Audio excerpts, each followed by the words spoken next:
తెలుసు నాకు ఎప్పుడు నా లక్ ఇలాగే ఉంటుందని చెప్పి. కిసెస్కి వెళ్దాము నడుచుకుంటూ 800 మీటర్సే కదా నడుచుకుంటూ వెళ్దాము అనుకున్నా. కానీ లాస్ట్ టైం అక్కడికి వెళ్ళినప్పుడు ఏం చెప్పాడంటే ఇది ఇక్కడ కాదు అక్కడికి వెళ్ళాలి అని చెప్పాడు. సో ఇక్కడికి వచ్చా, ఇక్కడ అయిపోయింది. ఇప్పుడు ఏం చేశానంటే కొంచెం తెలివిగా ఆలోచించి ఇక్కడ ఈహెచ్ఎస్ సెంటర్కి వచ్చేసాను. వస్తే వాడు ఏం చెప్పాడంటే మేడం ఇక్కడ కాదు అక్కడికి వెళ్ళండి, కిసెస్కి వెళ్ళండి అని చెప్పాడు. అలా ఉంటుంది అనమాట, మనం తెలివితేటలు యూజ్ చేస్తే అలాగే ఉంటుంది దుబాయ్లో. ఇప్పుడు ట్యాక్సీ లేదు, ఈ ట్యాక్సీ కోసం వెయిట్ చేయాలి, అది ఎప్పుడు వస్తుందో, మేము ఎప్పుడు వెళ్తాము. అందులో అక్కడ వాడు నాది అయిపోయింది కాబట్టి ఇక్కడ ఎమర్జెన్సీ కేటగిరీలో ఉంది. సో ఈ రోజే చేయించుకోవాలి, 24 అవర్స్ ఉంటుంది అనమాట మనకు. అమీర్ సెంటర్లో ఒకసారి టైపింగ్ అయిపోయిన తర్వాత మెడికల్ది 24 అవర్స్ ఉంటుంది.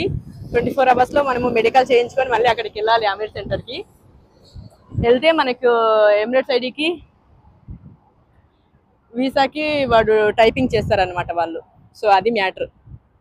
మీకు కూడా ఇప్పుడు మీకు కూడా ఎప్పుడైనా ఇలా జరిగిందా? జరిగితే ఒకసారి కామెంట్ చేయండి. నాలాగా మీరు కూడా అతిగా తెలివితేటలు యూజ్ చేసే వాళ్ళు ఎవరైనా ఉన్నారేమో.